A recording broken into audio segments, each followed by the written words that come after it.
तो अभी तक जो ब्रह्मा जी, विष्णु जी, शिव जी को ये कहते आए हैं, ये पवित्र हिंदू धर्म के ये शास्त्र विरुद्ध ज्ञान देने वाले आचार्य, गुरु, ऋषि, महर्षि ये कहते आए हैं कि ब्रह्मा जी, विष्णु जी, शिव जी ये अजर अमर हैं, इनके कोई माता पिता नहीं है और ये सभी ब्रह्मांडों के रचनहार यही है। तो वो टीचर ठीक नहीं, वो शास्त्र विधि त्याग के लोक वेद सुना रहे हैं। लोक वेद क्या होता है? सुना सुनाया ज्ञान जो कहीं प्रमाणित ना हो। अभी आपको दिखाते हैं श्रीमद् देवी भागवत। वो श्री ब्रह्मा, श्री विष्णु, श्री शिव जी के विषय में क्या जानकारी देते हैं। आप जी ने ये देखिएगा, श्रीमद् देवी भागवत सचित्र मोटा टाइप, केवल हिंदी, गीता प्रेस गोरखपुर से प्रकाशित है। इसके कौन है संपादक? हनुमान प्रसाद पोदार, चिमनलाल गोस्वामी। प्रकाशक एवं मुद्रक हैं गीता प्रेस गोरखपुर, गोविंद भवन कार्यालय, कोलकाता का संस्थान। तीसरे स्कंद में 123 पृष्ठ पे है, तीसरा स्कंद। भगवान विष्णु जी अपनी माता दुर्गा की स्तुति कर रहे हैं। क्या कह रहे हैं? तुम शुद्ध स्वरूपा हो, यह सारा संसार तुम ही से उद्भासित हो रहा है। मैं, ब्रह्मा और शंकर, विष्णु जी कह रहे, हम सभी तुम्हारी कृपा से विद्यमान हैं। हमारा आविर्भाव माने जन्म, तिरोभाव माने मृत्यु, हमारा आविर्भाव और तिरोभाव हुआ करता है। केवल तुम ही नित्य हो, जगत जननी हो, प्रकृति और सनातनी देवी हो। ये प्रकृति शब्द याद रखना। दुर्गा को प्रकृति भी कहते हैं। आपके गीता जी में काम आओगा 14वें अध्याय के 3, 4, 5 श्लोकों में, क्योंकि ये कोड वर्ड है गीता जी। प्रकृति दुर्गा जी को कहते हैं। इससे स्पष्ट हो गया कि ब्रह्मा, विष्णु, महेश का जन्म और मृत्यु होता है। भगवान शंकर बोले, देवी यदि महाभाग विष्णु तुम ही से प्रकट हुए हैं तो उनके बाद उत्पन्न होने वाले ब्रह्मा भी तुम्हारे बालक हुए। फिर मैं तमोगुणी लीला करने वाला शंकर क्या तुम्हारी संतान नहीं हुआ? अर्थात मुझे भी उत्पन्न करने वाली तुम ही हो। शिवे, संपूर्ण संसार की सृष्टि करने में तुम बड़ी चतुर हो। इस संसार की सृष्टि, स्थिति और संहार में तुम्हारे गुण सदा समर्थ हैं। उन्हीं तीनों गुणों से उत्पन्न हम, रजगुण ब्रह्मा जी, सतगुण विष्णु, तमगुण शंकर, उन्हीं तीनों गुणों से उत्पन्न हम ब्रह्मा, विष्णु एवं शंकर नियमानुसार कार्य में तत्पर रहते हैं। पुण्यात्मा, इस पवित्र देवी पुराण ने इन चंद पंक्तियों में स्पष्ट कर दिया कि श्री ब्रह्मा, विष्णु, महेश ये नासवान है, इनकी जन्म और मृत्यु होती है। दुर्गा इनकी माता है और रजगुण ब्रह्मा जी, सतगुण विष्णु, तमगुण शिव जी है। और चौथा ये कंसेप्ट क्लियर हो गया कि ये केवल नियमित कार्य ही कर सकते हैं। जिसका जैसा नियमित है, जिसका किस्मत में जो कुछ भी लिखा है उसमें ये परिवर्तन नहीं कर सकते, उनको जैसा ही दे सकते हैं। जैसा कर्म है वैसा ही उनको फल देते हैं, ऐसा इनका नियम है। और ये हमारे सदग्रंथों में लिखा हुआ है। अब आप जी को डिटेल से दिखाते हैं। इसी श्रीमद् देवी भागवत को ही पुनः दिखाते हैं पूरी डिटेल से। ये देखिएगा, ये वही श्रीमद् देवी भागवत है, गीता प्रेस गोरखपुर से प्रकाशित है। ये है श्रीमद् देवी भागवत, तीसरा स्कंद यहां प्रारंभ होता है। पृष्ठ 113 है, पृष्ठ 113 है।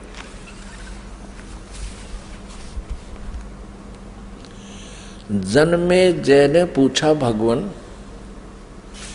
आपने अम्बा यज्ञ अर्थात परम पवित्र नवरात्र व्रत के करके उसके द्वारा देवी के आराधन करने की आज्ञा दी है, अतः वे कौन देवी हैं, कैसे और कब प्रकट हुई, उनके पधारने का क्या उद्देश्य था है तथा वे किन गुणों से विभूषित हैं। अम्बा यज्ञ किस प्रकार होता है। आगे आगे ब्रह्मन साथ ही विस्तार पूर्वक ब्रह्मांड की उत्पत्ति भी कही है, क्योंकि भूदेव ब्रह्मांड के विषय में जो कुछ कहा गया है तथा वह जैसा जो है, ये सभी बातें आप जानते हैं। व्यास जी से पूछ रहे हैं, जन्मेजय मैंने सुना है कि ब्रह्मा विष्णु और रुद्र ये तीन सगुण देवता हैं। कर्मशः सृष्टि पालन और संहार के कार्य का उत्तरदायित्व इन पर रहता है। पाराशर नंदन व्यास जी, अब मैं इनके संबंध में विस्तार पूर्वक सुनना चाहता हूँ, आप बतलाने की कृपा करें। व्यास जी कहते हैं, राजन तुम्हारी बुद्धि बड़ी विशाल है। अभी तुमने जो पूछा कि ब्रह्मादि की उत्पत्ति यानी ब्रह्मा विष्णु महेश, ब्रह्मादि माने ब्रह्मा विष्णु महेश की उत्पत्ति कैसे हुई, सो वह महान कठिन विषय है, उसमें अनेक प्रश्न उठ जाते हैं। यही प्रश्न पूर्व समय में मैंने नारद जी से किया था। व्यास जी कह रहे हैं कि मैंने नारद से पूछा था यही ज्ञान। मैंने कहा, मुने आप बुद्धिमान हैं, मुझे यह बताने की कृपा कीजिए कि इस विस्तृत ब्रह्मांड के प्रधान कर्ता कौन है। मुनिवर, यह ब्रह्मांड कहाँ से उत्पन्न हो गया। द्विजवर, साथ ही यह भी बताइए कि यह ब्रह्मांड विनाशशील है अथवा सदा रहने वाला है। इसकी रचना ये 114 पृष्ठ पे है, तीसरा स्कंध। करने वाला कोई एक है अथवा बहुत से इसके रचयिता है। कर्ता के अभाव में कार्य का होना असंभव है। यह प्रश्न मेरे मन में उठा करता है। कुछ लोग भगवान शंकर को परम कारण मानकर जगत का रचयिता बतलाते हैं। वे कहते हैं कि देवादिदेव भगवान शंकर अविनाशी पुरुष हैं, उनका कभी जन्म और मरण नहीं होता, वे आत्मा मर्मण करने वाले हैं, देवताओं पर भी उनका शासन बना रहता है। दूसरे कई लोग भगवान विष्णु की प्रशंसा किया करते हैं, वे शक्तिशाली पुरुष, अव्यक्त, अखिल ऐश्वर्य के संपन्न परब्रह्म परमात्मा है। कुछ दूसरे लोग ब्रह्मा जी को सृष्टि का प्रधान कारण बताते हैं। कितने ही आचार्य भवानी को संपूर्ण मनोरथ पूर्ण करने वाली बतलाते हैं। वे आदिमाया महाशक्ति एवं परम पुरुष के साथ रहकर कार्य संपादन करने वाली प्रकृति है। ब्रह्म के साथ उनका अभेद संबंध है। ब्रह्म ये काल है, क्षर पुरुष, और अभेद संबंध यानी पति पत्नी का संबंध है। वे सृष्टि स्थिति और संहार कार्य में संलग्न रहती हैं। संपूर्ण प्राणियों एवं देवताओं की भी वे जननी है, उनका कभी जन्म मरण नहीं होता। वैष्णवी, सांभवी, ब्राह्मी, वासवी, वारुणी, वाराही, नारसिंही और तथा अद्भुत महालक्ष्मी नाम से विख्यात है। 115 पृष्ठ पे। कितने श्रेष्ठ मुनि कहते हैं कि जो निरंजन, निराकार, निर्लेप, निर्गुण, अरूप एवं व्यापक ब्रह्म है, उन्हीं से जगत की सृष्टि हुई है। कहीं कहीं वेद और उपनिषद में भी वे ही ब्रह्म तेजो में बतलाए गए हैं और प्रधान पुरुष है। हजारों मस्तकों, आंखों, कानों, हाथों, मुखों, चरणों से वे संपन्न आकाश भी ये आगे देखो। अब व्यास जी पूछ रहे थे नारद जी तक, मैंने ऐसा सुना है कोई कुछ बता रहा है, कोई कुछ बता रहा है, कोई शंकर को रचयिता, कोई विष्णु जी को रचयिता बताते। अब नारद जी कहते हैं, व्यास जी प्राचीन समय की बात है, यही संदेह मेरे हृदय में भी उत्पन्न हो गया था। तब मैं अपने पिता अमित तेजस्वी ब्रह्मा जी के स्थान पर गया और उनसे इस समय जिस विषय में तुम पूछ रहे हो उसी विषय में मैंने पूछा। मैंने कहा, पिताजी यह संपूर्ण ब्रह्मांड कहाँ से उत्पन्न हुआ। विभो, आपने सम्यक प्रकार से इसकी रचना की है, अथवा विष्णु इस विश्व के रचयिता हैं, या शंकर ने इसकी सृष्टि की है। पर जगत प्रभु आप विश्व के आत्मा हैं और सच्ची बात बताने की कृपा करें। किन देवताओं की पूजा करनी चाहिए तथा कौन देवता सबसे बड़े एवं समर्थ है? निष्पाप ब्रह्मा जी, इन सभी प्रश्नों का समाधान करके मेरे हृदय के संदेह को दूर करने की कृपा कीजिए। सत्यवती नंदन व्यास जी, इस प्रकार मेरे प्रश्न करने पर लोक पितामह ब्रह्मा जी मुझसे कहने लगे। ब्रह्मा जी ने कहा, बेटा मैं इस प्रश्न का क्या उत्तर दूं? यह प्रश्न बड़ा ही जटिल है। महाभाग, तुम भगवान विष्णु से इसका समुचित समाधान पा सकते हो।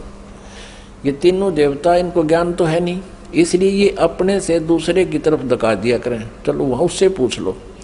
फिर भी विष्णु जी की तरफ संकेत करते हैं, फिर भी अपना ज्ञान वो बता रहे हैं। ब्रह्मा जी कह रहे हैं, महामते, इस संसार में कोई भी रागी पुरुष ऐसा नहीं है जिसे यह रहस्य विदित हो। जो त्यागी, अहंकार रहित एवं ईर्षा शून्य है, वही इसके रहस्य को जान सकता है। पूर्व काल में, अब सृष्टि की रचना बता रहे हैं ब्रह्मा जी। पूर्व काल में सर्वत्र जल ही जल था। स्थावर जंगम जितने प्राणी हैं उनमें कोई भी नहीं थे। तब कमल से मेरी उत्पत्ति हुई। उस समय मुझे सूर्य, चंद्र, वृक्ष तथा पर्वत कोई भी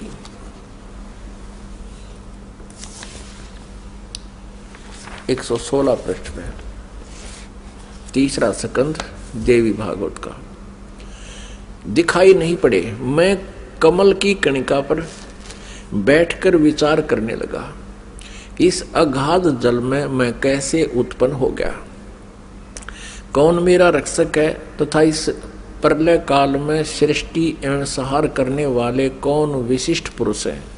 कहीं भी स्पष्ट रूप से भूमि भी नहीं दिखती जिस पर यह जल टिका हुआ है। यह कमल कैसे उत्पन्न हुआ, यों विचार करके मैं जल में उतरा। ब्रह्मा जी कह रहे हैं, 1000 वर्ष तक पृथ्वी का अन्वेषण करता रहा, यानी खोज करता रहा। इस पर भी मुझे उस जल का कहीं और छोर नहीं मिला। इतने में आकाशवाणी हुई, तप करो तप करो। तब मैंने तपस्या आरंभ कर दी।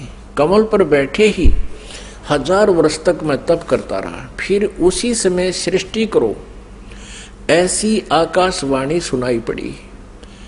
उसे सुनकर मैं बड़े आश्चर्य में पड़ गया। सोचा कि किसकी सृष्टि करूं अथवा मेरा क्या कर्तव्य है।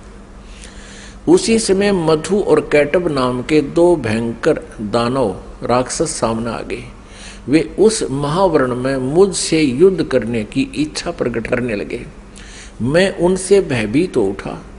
तब कमल का डंठल पकड़कर जल में उतरा। वहां मुझे एक परम अद्भुत पुरुष के दर्शन मिले। उनका श्री विग्रह माने शरीर मेघ के समान श्याम था, बादलों की तरह, काले बादलों की तरह। वे पीतांबर पहने थे, 4 भुजाएं थी, शेष नाग की सैया पर सोए थे। उन जगत प्रभु के गले को वनमाला सुशोभित कर रही थी। शंख, चक्र, गदा और पद्म, इन 4 आयुधों से अनुपम शोभा पा रहे थे। ऐसे शेष शाही भगवान विष्णु का मुझे दर्शन हुआ। वे योग निंद्रा के वशीभूत होकर गाढ़ी नींद में सोए हुए थे। उनकी सारी चेष्टाएं शांत थी। नारद जी शेष नाग की सैया पर सोए हुए उन प्रभु को देखकर मेरा मन चिंतित हो उठा। इतने में भगवती योग निंद्रा याद आ गई। मैंने उनका सत्वन किया। तब वे कल्याणमयी भगवती श्री विष्णु जी के विग्रह से निकलकर, विग्रह माने शरीर से, श्री विष्णु जी के शरीर से निकलकर अत्यंत रूप धारण करके आकाश में विराजमान हो गई। दिव्य आभूषण उनकी छवि बढ़ा रहे थे। जब योग निंद्रा भगवान विष्णु के शरीर से अलग होकर आकाश में विराजने लगी, तब तुरंत ही श्री हरि उठ बैठे। अपने आत्माओं, जैसा आज आपको सृष्टि रचना में पहले बताया था, वर्बली दास ने बताया था, जो परमात्मा ने हमें बता रखा था, कबीर साहब ने ये कहा था कि दुर्गा, ब्रह्मा जी, विष्णु जी और शिव जी की माता है श्री देवी, और ये काल ज्योति निरंजन इनका पिता है। ये क्या करते हैं, इन तीनों बच्चों की उत्पत्ति करते हैं। ये काल यानी ब्रह्म, सर्वपुरुष भी कहते हैं इसको, सर्वब्रह्म भी कहते हैं। सर्वब्रह्म और ये दुर्गा जी, इन दोनों के पति पत्नी व्यवहार से श्री ब्रह्मा जी, श्री विष्णु जी, श्री शिव जी की उत्पत्ति होती है, जन्म होता है।